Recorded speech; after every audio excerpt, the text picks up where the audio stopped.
like the idea of that sticky stuff getting on the bottom of his little boy's dress shoes as they tried to go to church. All right, so when you think about this, what did the pastor do? He started taking pictures Of what? their license plate. Where were the tags? In the parking lot. Okay, so he would take pictures of people's cars with the tag showing in plain view of the strip club. And then what would he do with these He pictures? would send mail them to the house and like a postcard thing saying, hey, noticed you in the area. There's a church nearby. Noticed you in the neighborhood, just thought you'd like to know if there's a church, just thought you'd like to know there's a church nearby. Okay, and then, so they took the pictures, they ran the tags, which seems problematic. Once they ran the tags, then they'd get the address, they would mail these home. What was the idea behind mailing these things home? Go ahead, Ben. You want to keep it quiet. You don't want your wife or your family to know that you'll be going to the strip club. Okay, so what would mailing these postcards out do? Cause problems, and then we had to stop going because then the wifey would probably tell him, if you go back, I'm gonna leave you, or you know. The sense was that the women were going to be checking the mail, Right. which means if you got something at your house with your car parked out in front of the Twin Peaks strip club, then indeed your girl, your wife, whomever gets the mail, then indeed she is going to throw you out. You're not going to be going back to that strip club, and since government couldn't clean it up, they're basically saying the girls or the guys in this instance, because there's always a chick or two that says, hey, I'm throwing him out if he's going to the strip club and he ain't taking me. You know, this kind of a thing. The gist of it basically was that let the citizens do it. Did it work? Yeah. What happened? He became. I believe I mentioned He became the mayor. he got elected mayor on a 2-to-1 vote. On a 2-to-1 vote, he was elected mayor of Killendale, small town Texas, basically is what it was. You gotta know the You don't necessarily have to know the city, but you could wow me. The point is that Killendale, Texas, he was elected mayor in an overwhelming fashion. Overwhelming fashion. So you got the bong hits for Jesus. Any other articles you can think of? Go ahead, Neil. What was the one dealing with the chips implanted in Oh yeah. the people's head? What were those things called? Oh, no, that The, The what? RFID. What is RFID? Radio Radio frequency identification. frequency identification. What was the trick with the chips?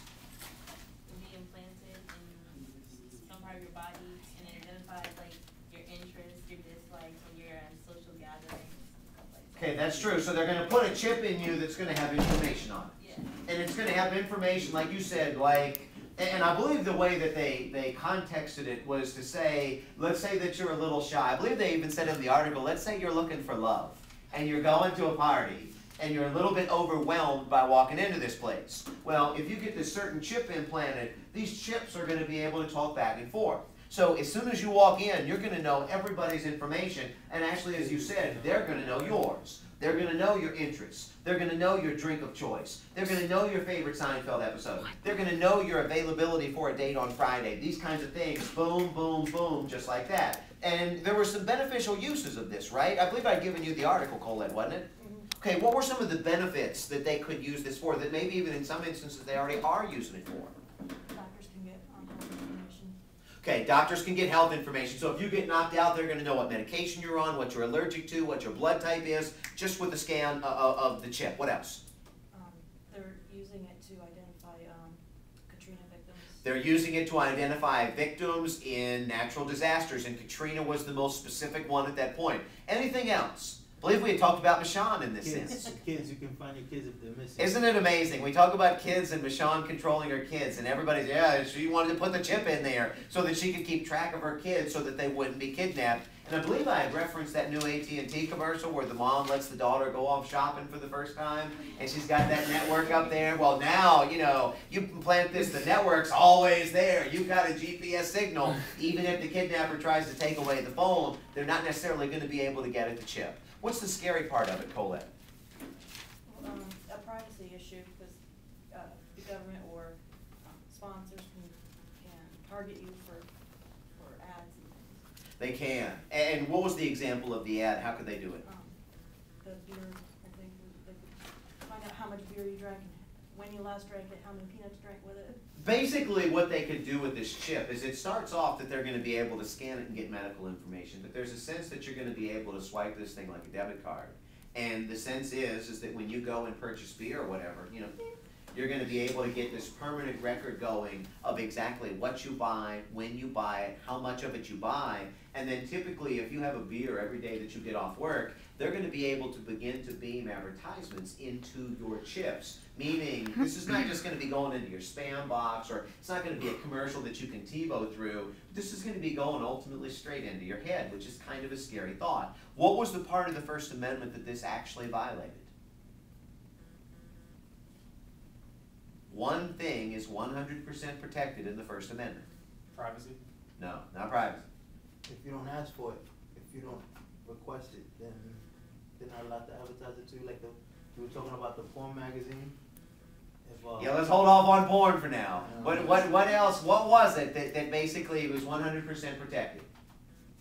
I had mentioned to you speech, belief, and action. The belief is 100% protected, and when you think about it, if they're able to beam things almost straight into your head, they are affecting your beliefs. So understand on this, RFID, it is out there, it is coming. Some people are suggesting that this is like the precursor to what?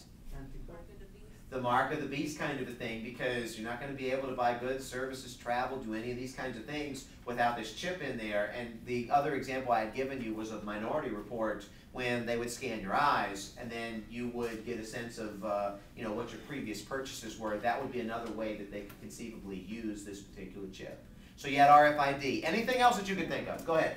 Super Massacre RPG. Super Columbine Massacre RPG. Don't forget about this one. What was the story of Super Columbine Massacre? Go ahead, Neil. There was a guy in Colorado, this filmmaker, who created a game in honor of the Columbine shooting. Yeah. And he made it a game where you have to see how many people you can kill, and at the end of the game, the game ends the same way by you killing yourself, and then after you have to fight off demons in hell, and then it just like keeps going. Okay, what was the message? What was supposed to be the message behind the game? And what was the controversy behind it? Because you're right, you go into Columbine High School and you start killing kids. Used Well, I actual mean- victims from the suicidal. Used actual diary journal entries and pictures from the two kids that did it. Actually used pictures of some of the dead kids that were killed from Columbine. These were all real images that were out there. Okay, what was the problem? They didn't ask the people's permission for the images.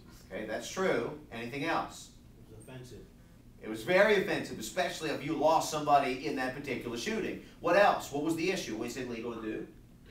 Why was it legal? Because it was Because he free. wasn't profiting from it. So. Okay, it was actually 100% legal. He did not have to get the permission of the people or any kind of copyright or anything, because he wasn't profiting from this. It was actually 100% free download.